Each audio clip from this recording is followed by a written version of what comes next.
Welcome, everyone, to the ASID Chapter Elections Nominating Committee Chair Training Webinar. This webinar is intended to be used by chapter nominating committees as well as chapter boards to learn more about the nominations committee process and to answer questions that could come up from the election kit and to talk about the different support from the chapter support team and others that can help you while you're going through the process.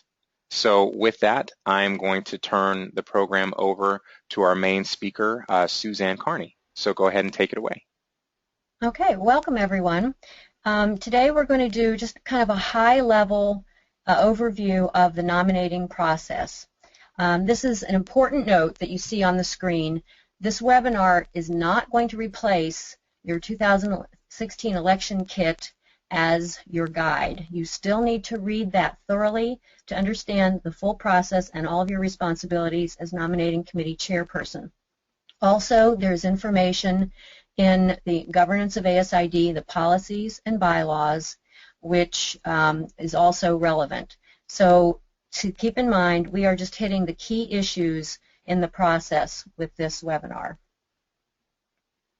So there's preparation, things that have to happen before your committee meets. First of all, you need to meet with your current nominating chair to transition all of the information. The person who just finished this project, this job, has all kinds of information as to which candidates were asked, but maybe they declined, and the reasons why. So it's important to get this information because we found that what happens is someone may say, well, I can't serve this year, but I would be interested in maybe a year or two.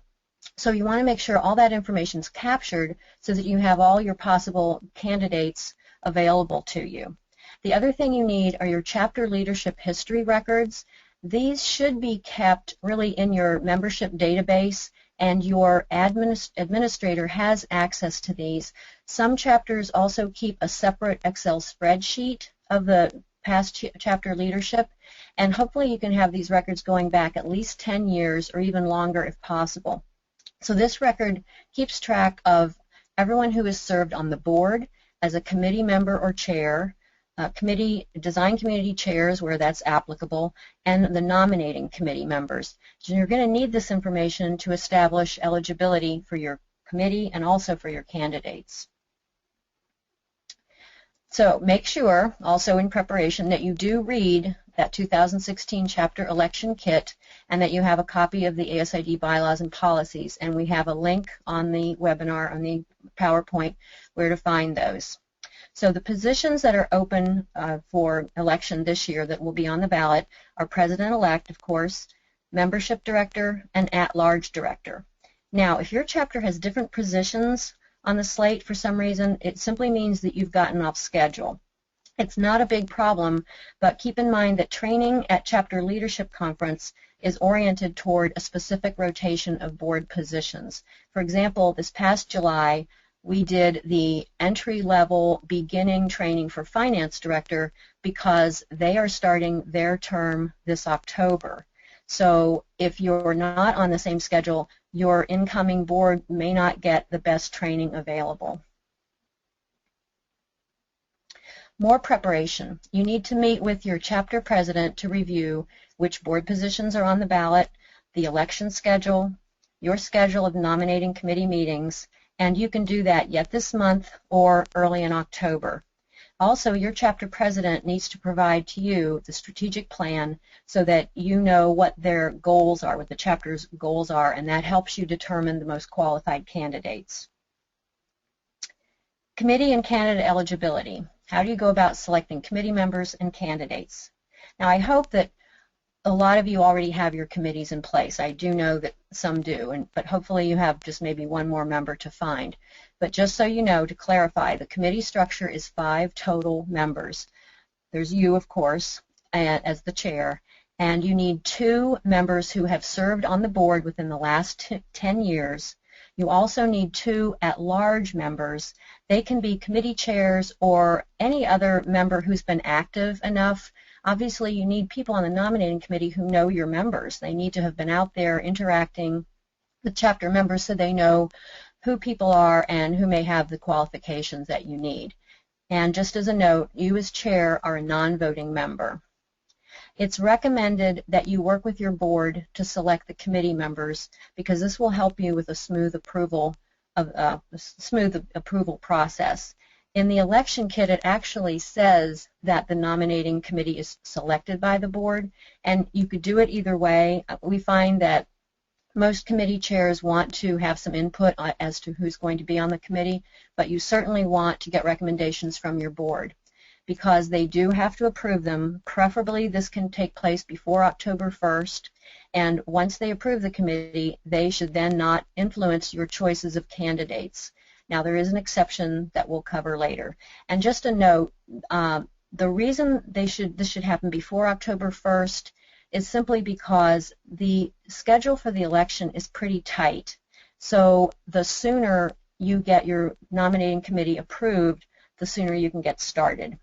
So there's not really any magic about October 1st. It's simply that that's the beginning of next fiscal year, and you really only have 2 months to put the slate together. So you wanted to get started. Committee eligibility. Okay, a sitting board member may not serve on the committee, but if you have someone who's going off the board as of this October 1st, that person would be eligible. Your committee members must be members in good standing, which means they are current in their dues payment. You can get the current roster from your chapter administrator or your membership chair. And on the committee, we recommend you have a variety of membership types, IP, allied, professional, and also try to draw from the different cities or areas if you have a large chapter. If you have a small chapter, we realize the geography won't be an issue, but still you want different membership types to be represented. And I know IP members, I think, are really good to have on the committee because as vendors, they call on a lot of your members and they tend to know a lot of people, so they are a very good resource. Also, no one who has served on the nominating committee within the last 3 years is eligible, and associate members and student members are also not eligible. And another thing that's important to think about when you're thinking about the diversity is, thinking about, people who might have contacts that aren't the same kind of tried and true volunteers that maybe have been either recycled or used repeatedly. Because one of the things that we are trying to encourage is we're trying to encourage chapters to, always be considering, new leaders and kind of expanding the leadership network so that we can get fresh perspectives. And I know that Suzanne will be kind of covering some ideas later about some things that your chapter could consider doing to, try and identify who are maybe some new people that the chapter hasn't thought about before. Yes, now your candidate pool, where do you find your candidates? Well, there's several sources. There is an ASID opportunity form that's sent from headquarters. Those that are filled out are then returned to the each chapter's nominating chair. So that is one possible source. And we're going to approach it a little bit differently this year. We are going to provide that form as a resource to all of the nominating committee chairs and all of the chapter administrators or chapter staff so that your chapter can consider sending this out to the entire membership or, as an example, the Minnesota chapter actually has it posted on their website actually year-round so that it's something that they can always be referring members to, at events or as they run into them on different projects to kind of really build up their leadership pool. And, one of the reasons why we want to put this out and give this to the chapter to send out is because that way it'll cut down on the time between when it's communicated, and then also hopefully it'll give your chapters an opportunity to always be on the lookout for volunteers instead of just during the main, nomination period. Also, your chapter membership survey results could be one way to identify possible candidates. You're supposed to be sending out a membership survey at least every other year, and most chapters, as part of that, will ask the question if you are, interested in serving the chapter in some way, please, let us know. Also, you can put notice on the website or in your newsletter as to which positions are on the slate. Also, you can ask your board for recommendations. Now, I know this seems like it's the opposite of what we just said about the board not influencing candidates. This doesn't mean that you have to listen to them or take their recommendations, but they are a good source. That is one possible way if you seem to be coming up short with some of the other methods. But remember, even if they recommend someone, that does not obligate you to go through with the, asking that person. And also, of course, the committee has recommendations. That's why you've put together a committee that's diverse and that knows the chapter well. The other way is that candidates can be nominated by petitions that are signed by the required number of chapter members, but this happens later in the process and the nominating committee does not influence it. Now, candidate eligibility. Your president-elect must be someone who has served on the board within the last 10 years, or they have chaired a committee for 2 years. For example, a design community chair, or if you have a major event, a gala, or the design awards, or a show house, we find that 2 years of experience is also very valuable, but having served on the board is preferable. However, the 2-year committee chair would qualify them. Also, for other board positions, you want candidates that have served on as a committee chair or at least had some other involvement in the chapter. This is not a requirement, but it is a strong recommendation or if someone has served on a board in another organization, that experience will help them as well. But we do want people on the board who have some experience and involvement with the chapter. It's not an absolute requirement in the same way that the president-elect requirement is. And as Suzanne had mentioned, we do have the ability in the database to pull a list of all former board members that have served, and we do also have the capability, if it has been stored there, to pull committee chairs or members of committees. One of the things, and something else that you can let your chapter staff know, or whoever it is from your chapter that has access or manages the database, we did give the kind of administrative rights to chapters to be able to enter in committees that they have, so that we can start really using the database to track all forms of volunteer engagement. It's just, I know a lot of chapters will keep separate Excel charts or kind of separate records on that, which is fine, but it could be helpful to have all of this stuff in one place and in the database, since that's where all the other membership information is. So if it turns out that you are a chapter that has an extensive committee list going back for years, but it's not in the database, definitely have whoever it is, a chapter staff person or membership director, whoever it is that has access to the database, contact National, and we can, give the training on how that information can be uploaded into the database, so that way it can be saved there, and that might make this process easier for nominating committees in the future. Yes, that's definitely the recommended method. And also, you have to verify that your candidates are members in good standing before asking them to serve, because obviously it would be more embarrassing to have to go back to someone who's agreed to be on the board and you have to ask them to pay their dues to become current. So that, and again, that is something you can verify with your administrator or from the roster that you're going to get from the administrator. Right, and that roster is sent out monthly. It's normally sent out the first Tuesday, Wednesday, and Thursday of the month. So, you'd want to, and it should be the membership roster of, we'll cover this a little bit later, but people who are current members who have been members within the last fiscal year. And just a reminder, so ASID is on fiscal years, and so that means the fiscal year begins on October 1st of each year, and it ends on September 30th. So when the September membership reports come out, which will start being generated after the end of the month, so after the 1st of October, we'll have the membership list of who dropped at the end of September and who was still current. You can use that list to figure out, kind of, so who, that's going to give you your main list to figure out who you need to reach out to in terms of voting. Okay, candidate eligibility. Your board members are limited to 2 consecutive 2-year terms. After being off the board for 2 years, they may serve again. So, of course, the exception is if you have a board member who has served for 4 years consecutively, they may become PE. So just to clarify the 2 consecutive 2-year terms, it doesn't matter whether it's 2 years as at-large director and then 2 years as finance director, or whether it's 4 straight years of communications director. It's simply the 2 consecutive 2-year terms. The chapter president then may not serve again on the board for 2 years after their tenure as president.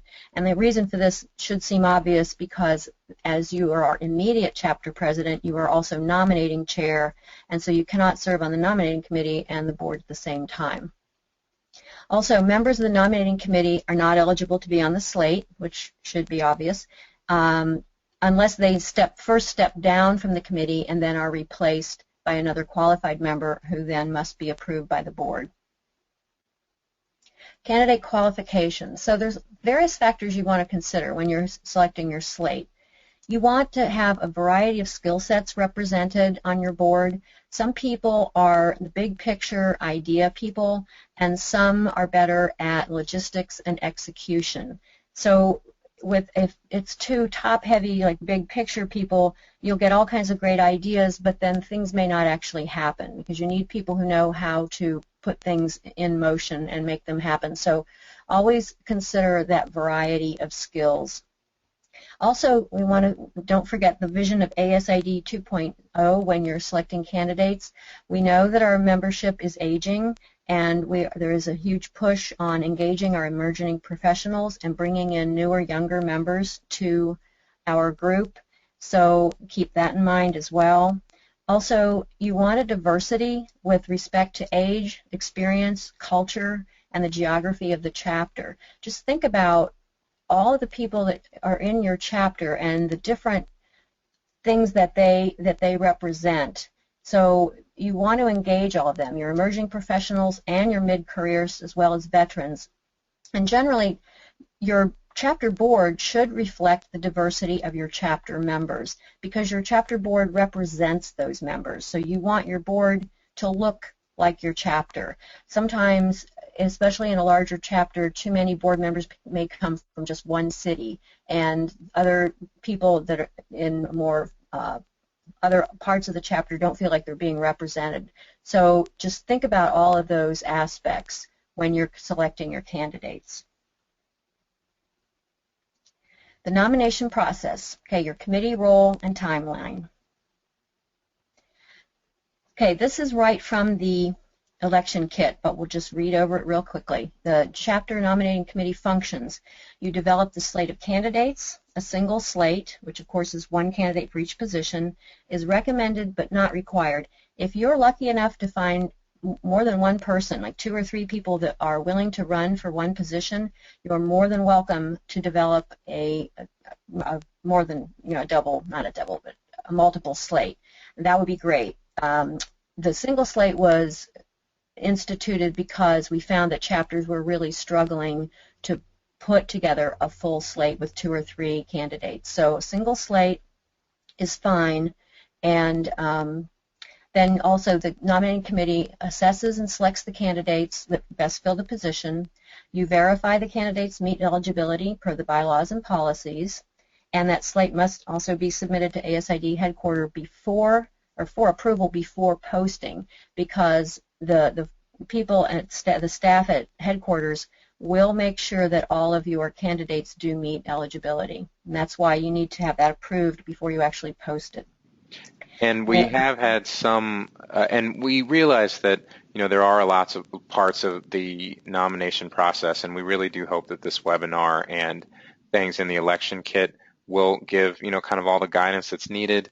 But sometimes it can be really easy to miss something, or, sometimes there are instances where someone who may have been a professional member goes to work for a supplier, so they have an IP memberships, and someone on the nominations committee might not be aware of that because they, are used to, may have known them as a professional member for years.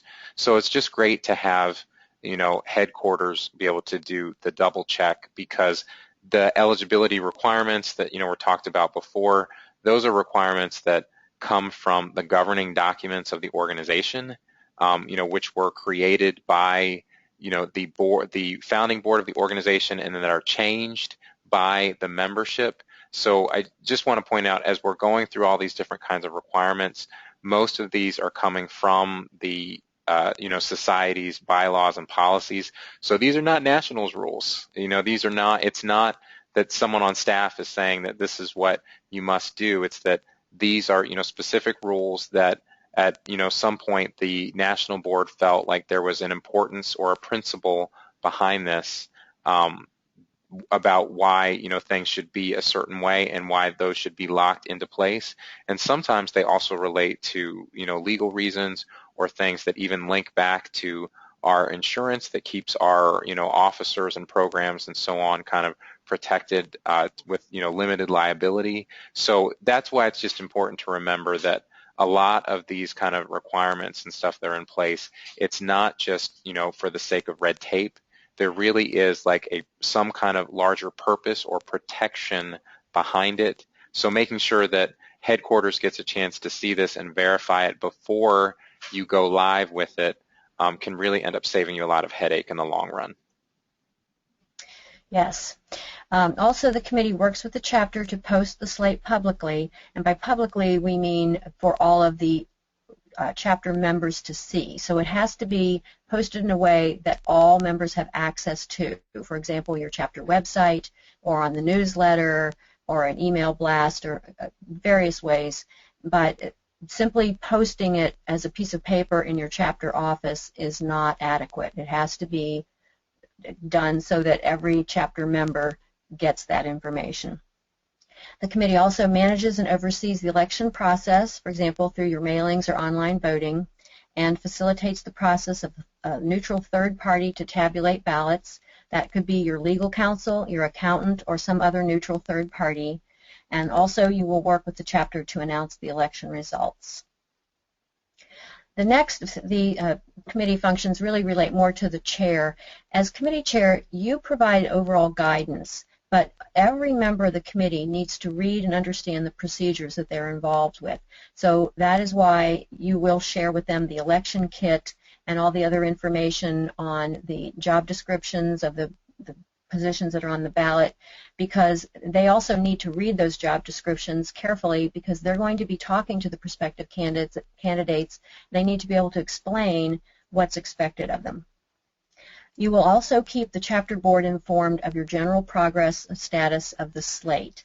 Now, there's been a lot of discussion about this in terms of, we all know that the nominating committee is operating autonomously.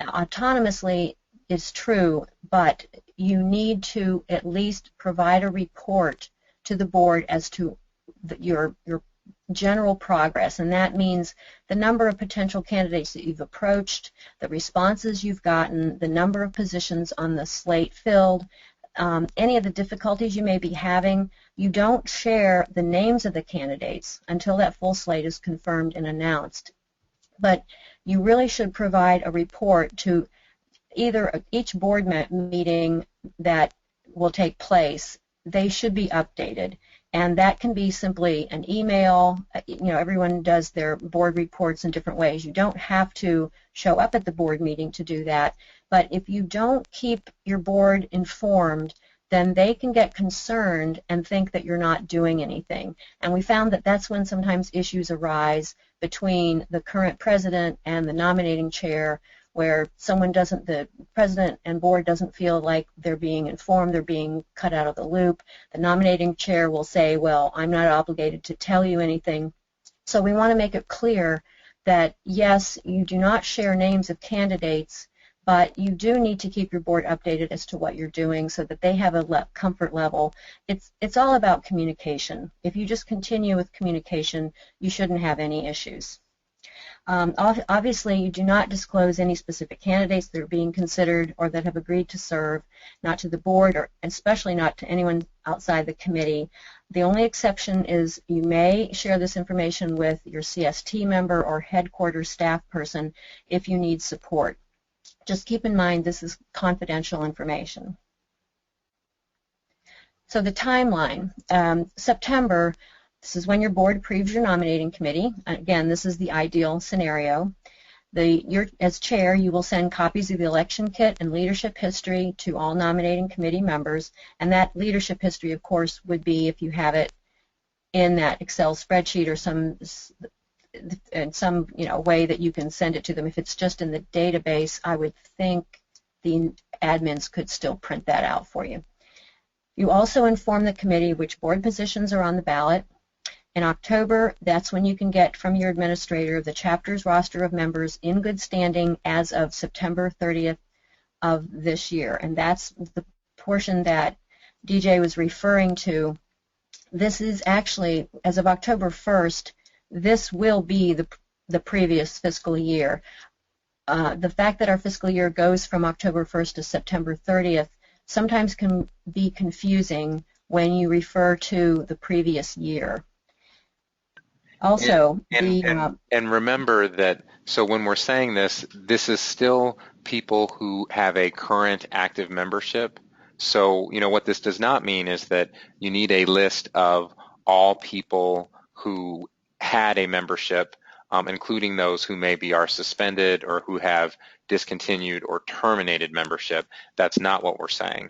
But what we're just saying is that, as you're going through the election process, of course, we have new members joining all the time, and we're going to have new members that are going to join after October 1st.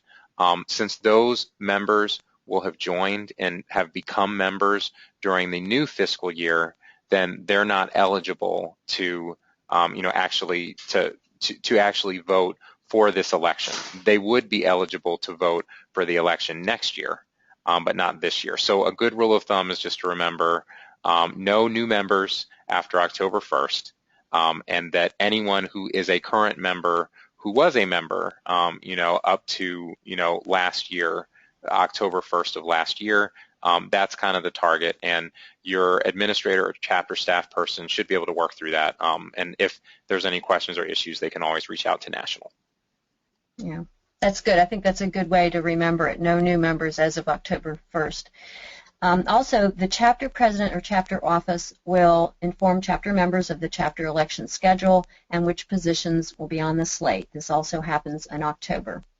The committee starts to meet to discuss possible candidates using that leadership history and the 9/30/15 roster to determine eligibility and requirements.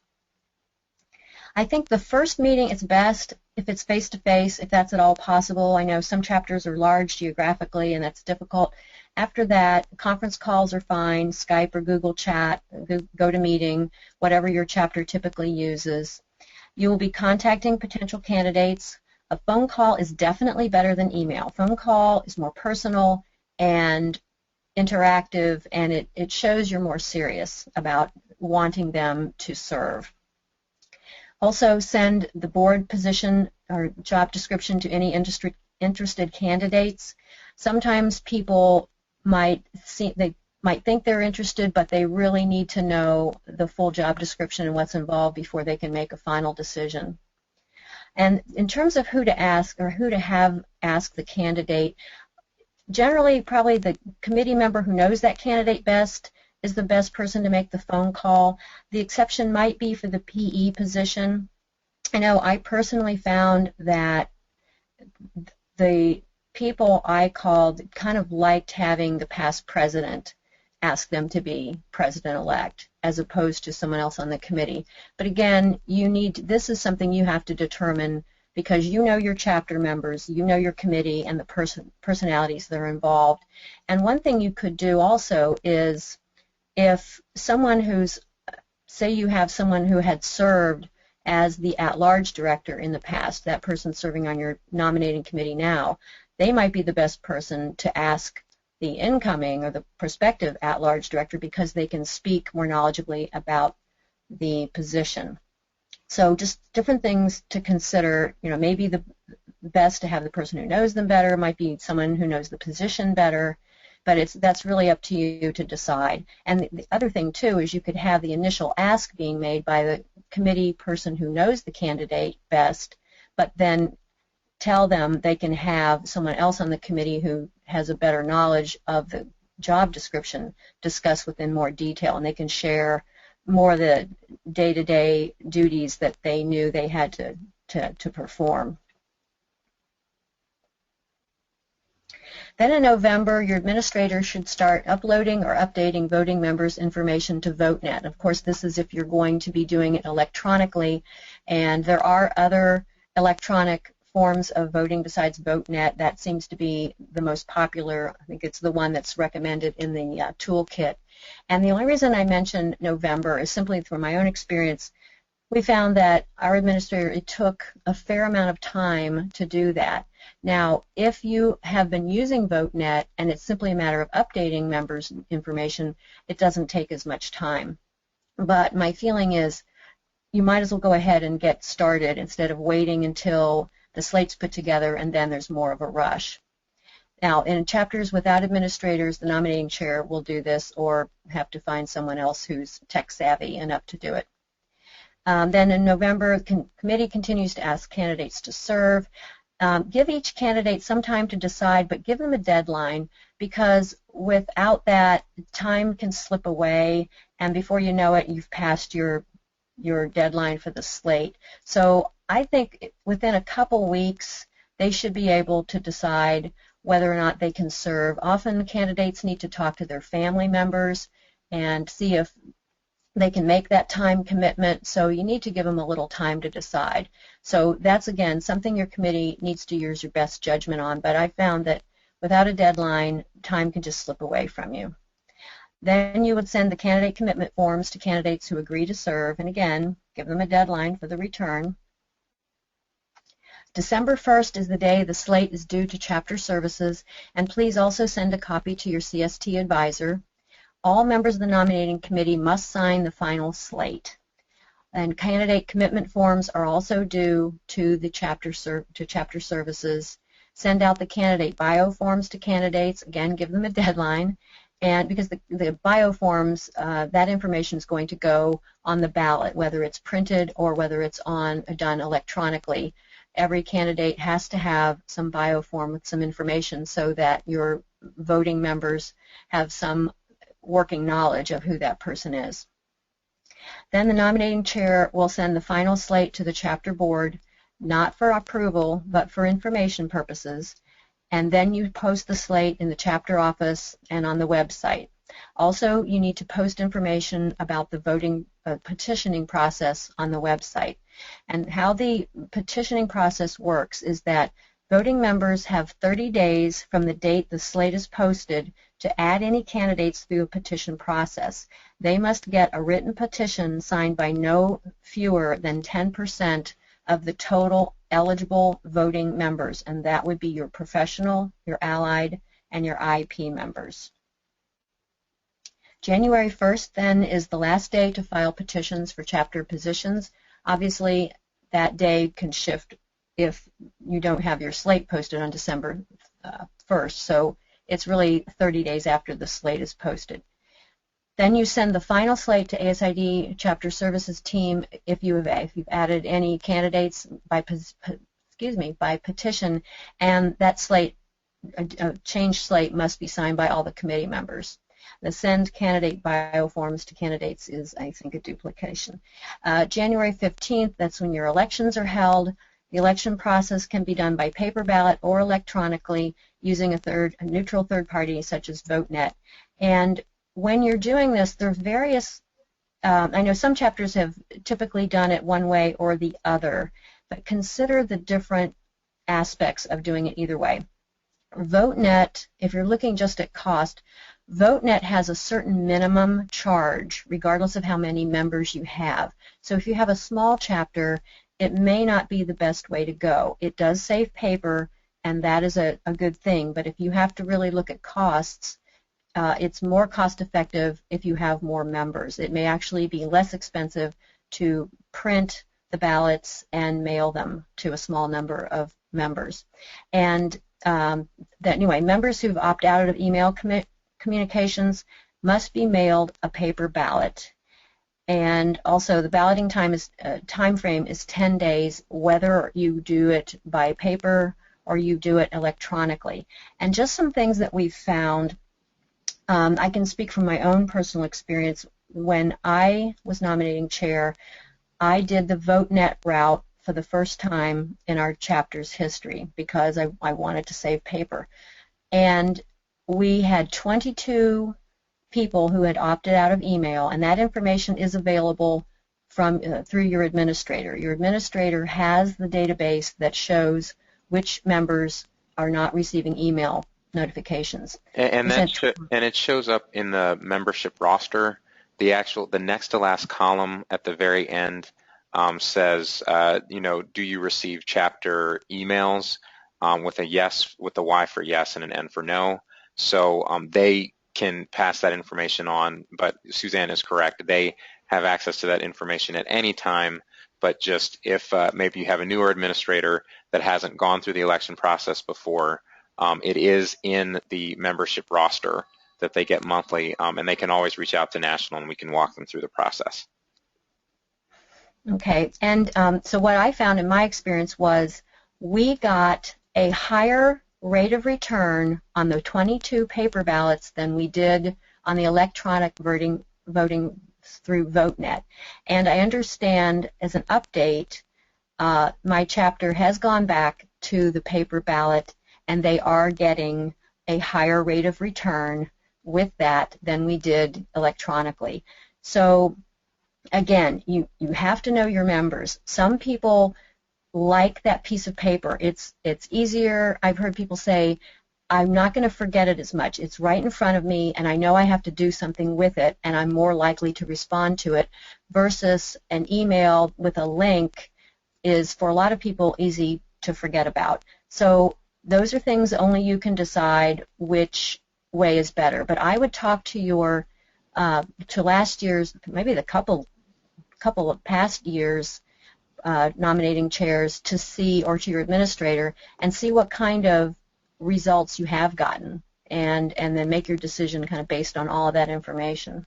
And there was a question typed in about the balloting time frame, about 10 days. The question was, is that 10 just calendar days? So if you were to put it out on a Monday, does that include Saturday and Sunday, or is that 10 business days?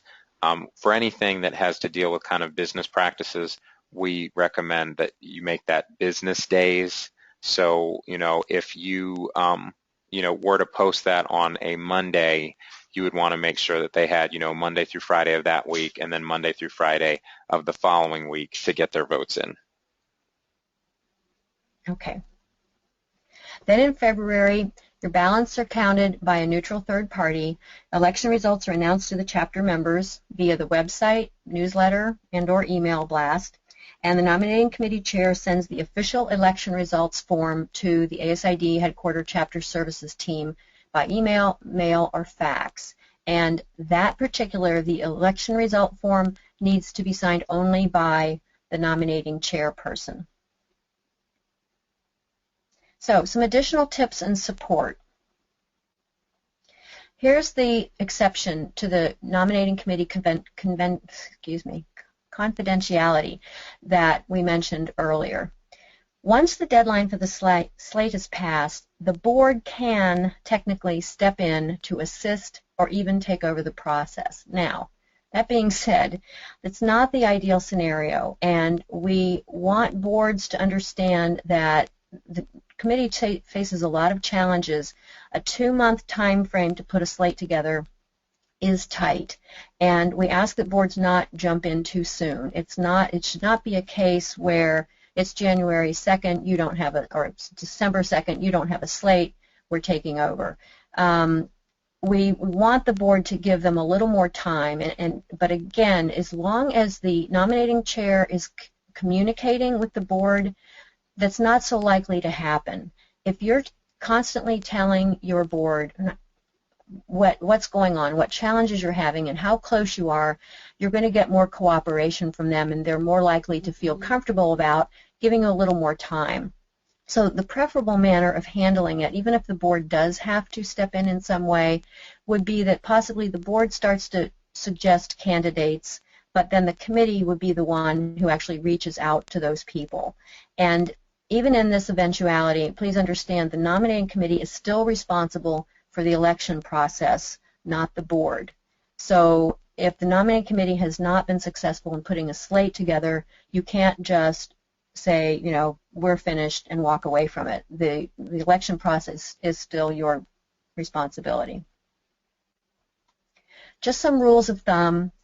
Be honest with your candidates about what's involved with each board position, and that's why it's good if there's a way that they can talk to someone who's actually filled that role before, because people are going to want to know the time commitment. It's not so much what the responsibilities are. Most people can handle what it is they need to do, unless you have, if for some reason you need someone who's really tech savvy as your communication chair or something like that, you need to make sure that they understand that part of it. But we found it's usually the time commitment that people are have the most concern with.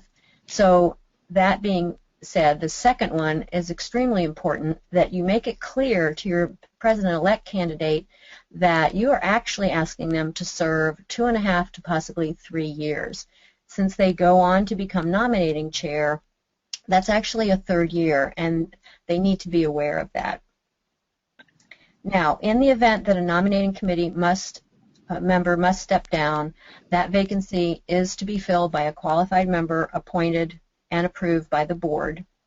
Also, vacancies on the sitting board are filled by the board, not the nominating committee. And so we want to make sure that's clear. That's not the nominating committee's responsibility if someone who's sitting on a board has to step off. However, the board can ask the committee for suggestions as to other candidates who may have been considered for that role, but for whatever reason were not put on the slate, because that might be your best next person to ask. Also, always remember that you have to have at least one IP member serving on the board at all times. And sometimes we've gotten questions, is it okay to have more than one IP member? And it certainly is. Just keep in mind that IP members are not eligible to serve as president, so that the more IP members you have on the board, you are limiting your candidate pool for president-elect.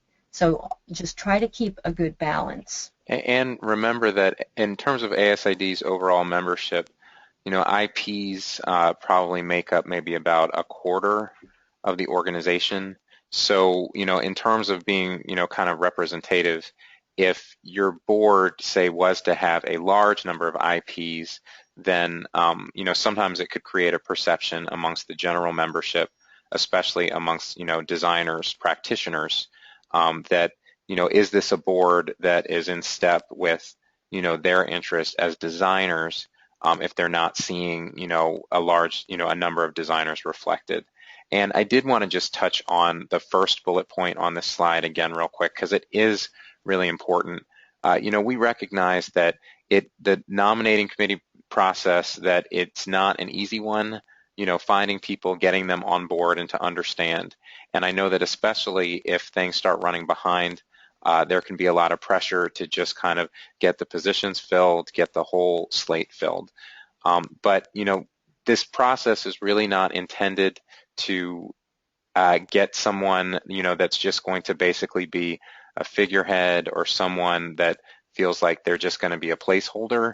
And in the past, we have run into issues where that's kind of what the way that it's been explained to some people. We just need someone on the board so we can keep, you know, quorum, please sit on the board, because I can almost guarantee you that if someone comes on board with that as an expectation, you all are, you know, current and past board members, so you know, kind of the time commitment and, you know, the attention, the need for attention that goes into being an effective and active board members. So chances are, even if you were to get someone on as a placeholder, chances they're not going to make it through their full term, or they might not take their, you know, kind of their responsibilities to the chapter and to the organization to the level that it's expected, and that's going to help the board move forward. So it's not just about getting someone into every position. It is really about getting the right person into the position, and then making sure that they meet all the requirements, like making sure that at least one person on the board is an IP member.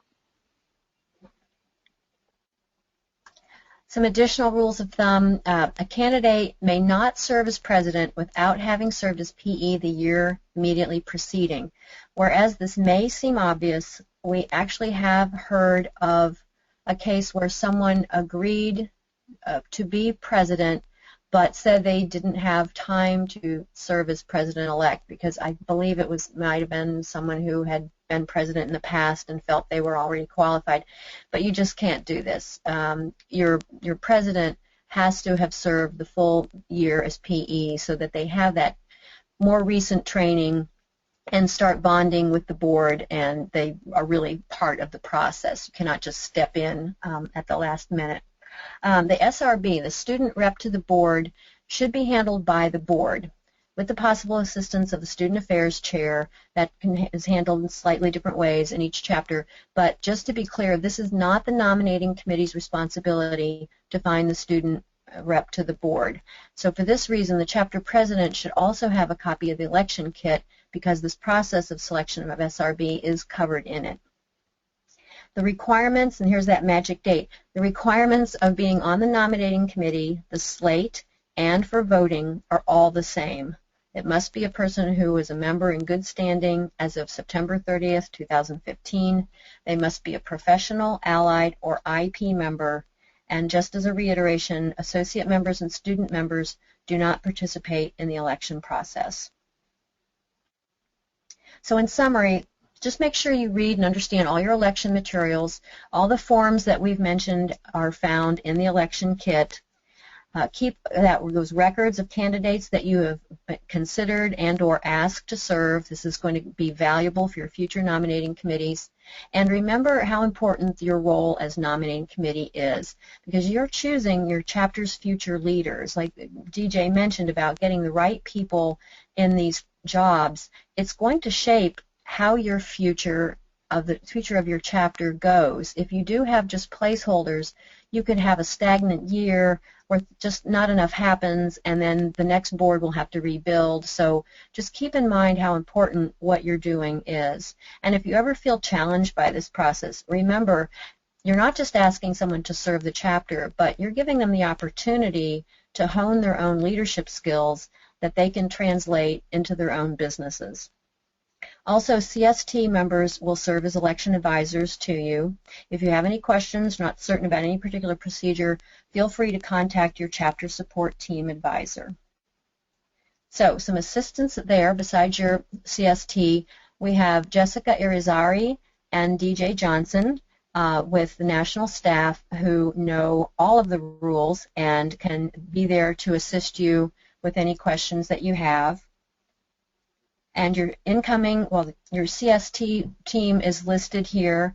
We have Tony as the incoming chair and Phyllis as the incoming chair-elect. And the at-large members, Donna, Leticia, Gigi, Teresa, and Sandy, are all there to help you out. Most of you probably already know your CST because you've worked with that person over the past year or two.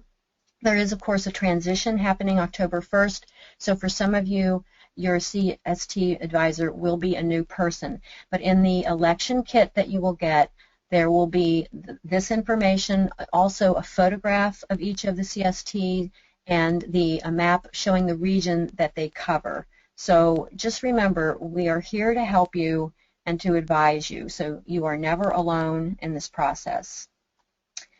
So we thank you very much, and we hope this has been helpful. And just remember, reach out if you have any questions.